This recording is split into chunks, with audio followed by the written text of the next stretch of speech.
ओम शांति। आज 26 जुलाई 2021 की साकार मुरली। आज बाबा ने कहा, मीठे बच्चे, याद की यात्रा में कभी थकना नहीं। देह अभिमान के तूफान थकाते हैं। देही अभिमानी बनो तो थकान दूर हो जाएगा। प्रश्न, कौन सा संस्कार 21 जन्मों की श्रेष्ठ तकदीर को बिगाड़ने वाला है? उत्तर, अगर किसी में रूठने का संस्कार है, बाप से व पढ़ाई से रूठ जाते हैं, तो 21 जन्मों की तकदीर बिगड़ जाती है। इसलिए बाबा कहते, मीठे बच्चे, देह अभिमान के बस कभी भी यह उल्टा नशा नहीं चढ़ना चाहिए कि अब मैंने इतनों को समझाया, इतनी मदद की। देखो बाबा कितनी बड़ी अथॉरिटी है, फिर भी कितना निरंकारी है। इसलिए सी फादर। गीत है, रात के राही थक मत जाना। ओम शांति।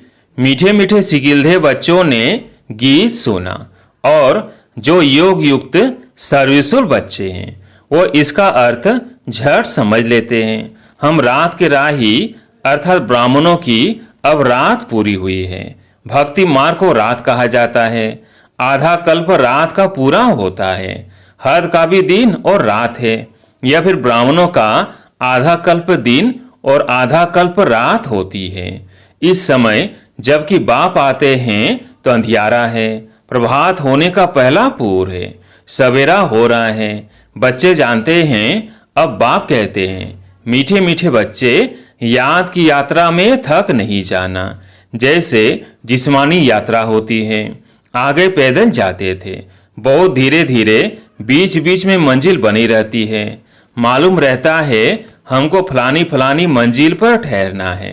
आगे बहुत श्रद्धा से पैदल जाते थे, उसमें बड़ी मेहनत है।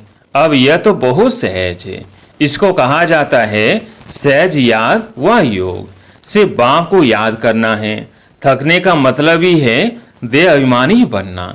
हाँ, इसमें कोई शक नहीं, माया के विघ्न पड़ेंगे, परंतु इसमें थक नहीं जाना है।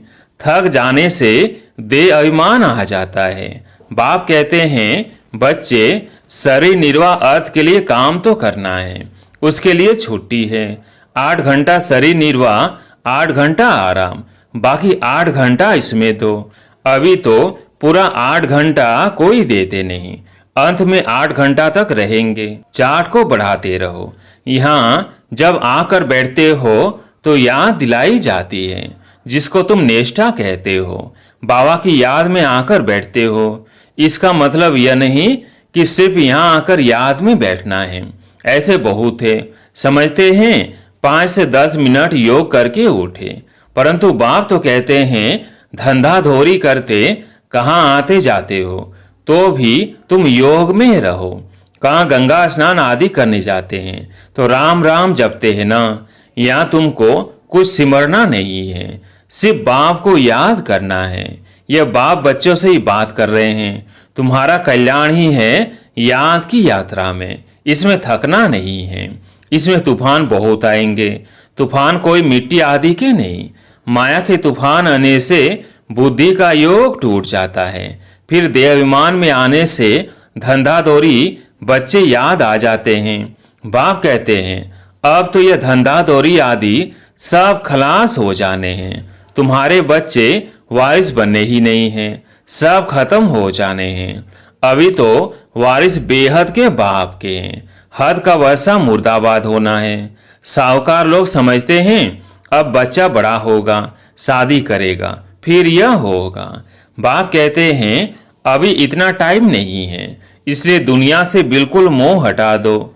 यह तो कब्रिस्तान है। धंधादौरी बच्चों आदि के चिंतन में मरेंगे तो मुफ्त अपनी बर्बादी कर देंगे। शिव बाबा को याद करेंगे तो आबादी बहुत होगी। देह अभिमान में आने से बर्बादी होती है। देही अभिमानी बनने में आबादी होती है। जितना याद करेंगे उतना भविष्य 21 जन्म बरसा पाएंगे। याद नहीं करेंगे तो बहुत घाटा पड़ जाएगा। वह फिर कल्प कल्पांतर के लिए हो जाएगा। इतनी बड़ी घाटे की बात है, ख्याल करना चाहिए। हम पूरा वर्षा कैसे पाए? धन की भी बहुत लालच नहीं रखनी चाहिए।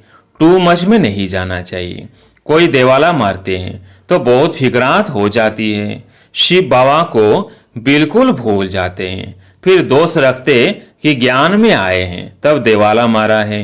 बीमार हो पड़े हैं, यह कभी नहीं समझना चाहिए। बीमारी आदि होती है, यह तो कर्म भोग है। अच्छा है, विकर विनाश हो जाएंगे। धर्मराज के डंडे खाने से तो बीमारी अच्छी है ना। कर्म भोग चुकतू करना है। यह तो महारोगी शरीर है, कितनी संभाल की जाती है। चलते चलते खड़े हो जाते हैं, हार्ट फेल हो जाते हैं। ऐसी पुरानी दुनिया को तो बुद्धि से एकदम भूल जाना चाहिए। बच्चे देखते हैं बाप नया घर बना रहे हैं तो पुराने से एकदम दिल हट जाती है। कहते हैं बाबा जल्दी से मकान बनाओ, पुराने मकान में तकलीफ बहुत है। तुम भी जानते हो यह पुरानी दुनिया तो बहुत गंदी है। तुम्हारा यह बेहद का संन्यास, वो संन्यास करते हैं घर बार का, उसको हद का संन्यास कहा जाता है। तुम संन्यास करते हो विकारों का। बाप कहते हैं देह सहित देह के जो भी तुम्हारे संबंध है सबको तोड़ मामे कम याद करो। यह दुनिया जो इन आंखों से देखते हो इनको भूल जाओ। अभी तुम्हारी बुद्धि जानती है हम शौर की राजधानी के लिए पुरुषार्थ कर रहे हैं। ज्ञान का तीसरा नेत्र मिला है। यह सब कब्रिस्तान हो जाना है, इससे प्यार नहीं रखना है। आजकल मनुष्यों के पास पैसे बहुत है तो विकार भी तेज हो गए हैं। काम विकार कितना तेज है, काम बिगड़ रह नहीं सकते। 4 से 5 वर्ष पवित्र रह फिर लिखते हैं बाबा आज इनको भूत लगा, काला मुंह कर दिया। कितना धक्का खाया, एकदम 5 मार अर्थात 5 मंजिल से गिरे। पहले पहले है देह अभिमान, ऊपर से गिरा ठग, पुर्जा पुर्जा हो गया। खल्लास, हड़गुड़ बिल्कुल ही टूट जाते हैं। फिर पुरुषार्थ करने में टाइम लगता है। यह सबसे बड़ी चोट। इसलिए बाबा कहते हैं काम महाशत्रु है। विकार को ही पतित पना कहा जाता है। कहते हैं बाबा हमको पति से पावन बनाओ। भारत में संपूर्ण निर्विकारी थे ना, भारत ही निर्विकारी था, अब भारत विकारी है। संपूर्ण निर्विकारी सूर्यवंशी को कहेंगे। भल रामचंद्र के राज्य में भी विकार की बात नहीं रहती, परंतु कला तो कम हो जाती है। 1250 वर्ष कम हो गए तो दुनिया की ताकत तो कम हुई ना, इसलिए उनको शतो प्रधान कहा जाता है। तुम चाहते हो हम मम्मा बाबा को फॉलो कर सूर्यवंशी महाराजा महारानी बने। इसमें तकलीफ व खर्चे आदि की तो बात ही नहीं है। इसमें मुख से कुछ बोलना भी नहीं है, सिर्फ याद करना है। इसको ही सहज योग कहा जाता है। इसमें बड़ी मेहनत चाहिए। बाबा के आगे तो सब महारथी है। इसमें योग पूरा चाहिए तब कुछ तीर लगे। योग बल है ना, योग की बहुत कमी है। विघ्न भी योग में बहुत पड़ते हैं। बेहद का बाप मीठे मीठे बच्चों को बैठ समझाते हैं। बाप से व पढ़ाई से कभी रूठना नहीं है। रूठेंगे तो एक ही जन्म तकदीर से रूठेंगे। बड़े अच्छे अच्छे बच्चे भी रूठ पड़ते हैं। नशा चढ़ जाता है देह अभिमान का। मैंने इतनों को समझाया है, देह अहंकार आने से ही फिर गिर पड़ते हैं। इसमें अहंकार नहीं आना चाहिए। शिव बाबा को कोई अहंकार है? कितना निरंकारी है और है कितनी बड़ी ऑथोरिटी। कहते भी हैं मैं साधारण तन में साधारण घर में आता हूँ, साहूकार के घर में थोड़ी आता हूँ। बाबा युक्तियां तो बड़ी अच्छी बतलाते रहते हैं। तुम बच्चों की ही देरी है।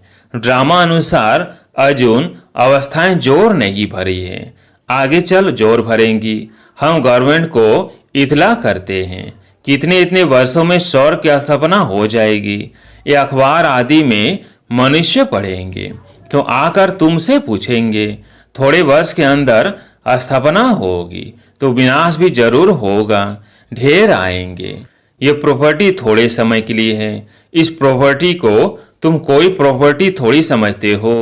तुम जानते हो यह तो थोड़े रोज के लिए है। यह मकान आदि रहने के लिए बनाए हैं, क्योंकि मधुबन में बहुत बच्चे आते हैं रिफ्रेश होने के लिए। हेड ऑफिस मधुबन है। आज तुम क्या करते हो, कल क्या करेंगे। यहाँ तपस्या करते हो, फिर दिल्ली, वृंदावन आदि में जाकर राज्य करेंगे। हमारा यादगार कैसे खड़ा है, यह अच्छी रीति दिखाना है। जो काम हम अभी कर रहे हैं 5000 वर्ष पहले भी किया था। पहले पहले शिव बाबा के मंदिर बनाते हैं, बाकी देलवाड़ा मंदिर आदि तो बाद में बने हैं। बुद्धि से काम लेना होता है। देलवाड़ा मंदिर का भी हिसाब निकाला जाए तो निकल सकता है। पूरा हमारा यादगार है।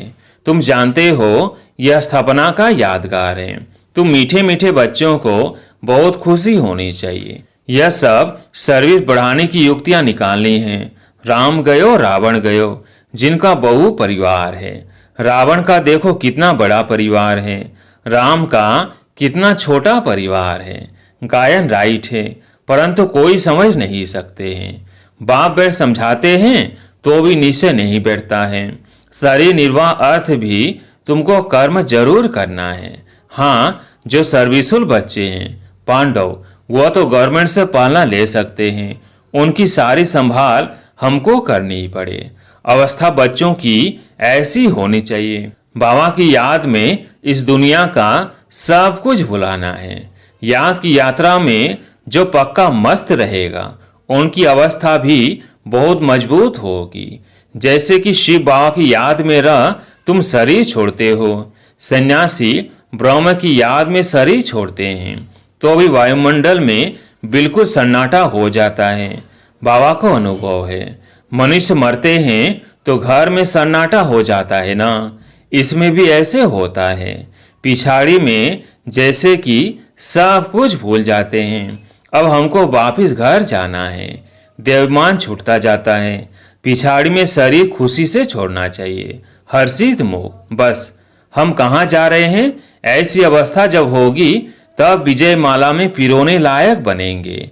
तुम्हारे में शांति की करंट है। कोई भी है तो कहते हैं यह शांति बहुत है। यह है रियल शांति। आत्मा शरीर से डिटैच हो जाती है। तुम जानते हो हम आत्मा शांत स्वरूप है। हम अपने स्वधर्म में बैठ जाते हैं। कर्म के बिना तो कोई मनुष्य रह नहीं सकते। वो लोग हठयोग से क्या क्या नहीं करते हैं। तुम अब समझते हो हमारा स्वधर्म ही शांति है। या हम आए हैं पाठ बजाने, अब वापिस घर जाना है। बाप कहते हैं मुझे याद करो और घर को भी याद करो। बाप को याद करने से वर्षा मिलेगा। बाप कहते हैं मुझे भी घर में याद करो। यहाँ तो मैं टेम्परेरी आता हूँ। तुम्हारी बुद्धि शांति धाम में टिकनी चाहिए, बाबा की याद में। घर का भी वर्षा लेना है ना, वो है आत्माओं का घर। यह है जीव आत्माओं का घर। अपने घर को भी नहीं भूलो, बाप को भी नहीं भूलो। बाप को याद करने से ही पवित्र बन घर चले जाएंगे। ज्ञान को धारण करने से फिर राजाई करने आएंगे नई दुनिया में। जितना हो सके औरों को रास्ता बताते जाओ। Always see father. तुम जानते हो बाप ने किया, सब कुछ माताओं को दे दिया। उसने ही डायरेक्शन दिया कि सब कुछ माताओं की सर्विस में लगाओ। एक को देख दूसरों ने फॉलो किया, स्वाहा हो गए। परंतु फिर जब टिक भी सके ना, ड्रामानुसार भट्टी भी बननी थी। पाकिस्तान हिंदुस्तान हुआ। तुम्हारी भट्टी पहले शुरू ही हुई पाकिस्तान में। तुमने नदी को क्रॉस किया। शास्त्रों में तो क्या क्या बातें लिख दी है, प्रैक्टिकल में तो अब तुम सुनते हो ना, फिर कल्प बाद तुम ही सुनेंगे। अब बाप कहते हैं हियर नो इविल। धंधा आदि भल करो परंतु हियर नो इविल। बाप कहते हैं हर बात में सी मत लो। बाबा इस हालत में हम क्या करें, तो बाबा सब बता देंगे। कोई भी बात पूछनी हो तो तुम बाबा के पास आओ। तुम डरते क्यों हो, कदम कदम पर पूछना है। सीमत पर चलने से कदम कदम में पदम है। तुम्हारा सेकंड बाय सेकंड जो पास होता है उसमें पदम है। तो कितनी कमाई हो रही है। अच्छा, मीठे मीठे सिगिलधे बच्चों प्रति माता पिता बाप दादा का याद प्यार और गुड मॉर्निंग। रूहानी बाप की रूहानी बच्चों को नमस्ते। हम रूहानी बच्चों की रूहानी बाप दादा को याद प्यार गुड मॉर्निंग नमस्ते नमस्ते। धारणा के लिए मुख्य सार। पहला पॉइंट, विजय माला में पिरोने के लिए इस शरीर से डिटैच होने का पूरा पुरुषार्थ करना है। देवाभिमान को छोड़ते जाना है। इस दुनिया को बुद्धि से भूलना है। दूसरा पॉइंट, टू मच धन की लालच में नहीं जाना है। बाप की याद के सिवाय दूसरा कोई चिंतन न रहे। कभी भी बाप से व पढ़ाई से रूठना नहीं है। आज प्यारे मीठे बाबा का वरदान, परिवर्तन शक्ति द्वारा सर्व की शुक्रिया के पात्र बनने वाले विघ्न जीत भव। परिवर्तन शक्ति द्वारा सर्व की शुक्रिया के पात्र बनने वाले विघ्न जीत भव। यदि आपका कोई अपकार करे तो आप 1 सेकेंड में अपकार को उपकार में परिवर्तित कर दो। कोई अपने संस्कार स्वभाव के रूप में परीक्षा बनकर सामने आए तो आप एक की स्मृति से ऐसी आत्मा प्रति भी रहमदिल के श्रेष्ठ संस्कार स्वभाव धारण कर लो। कोई देहधारी दृष्टि से सामने आए तो उनकी दृष्टि को आत्मिक दृष्टि में परिवर्तित कर लो। ऐसे परिवर्तन करने की युक्ति आ जाए तो विघ्न जीत बन जाएंगे। फिर संपर्क में आने वाली सर्व आत्माएं आपका शुक्रिया मानेंगी। स्लोगन, अनुभव का स्वरूप बन जाओ तो चेहरे से खुशनसीबी की झलक दिखाई देगी। अनुभव का स्वरूप बन जाओ तो चेहरे से खुशनसीबी की झलक दिखाई देगी। अच्छा, ओम शांति।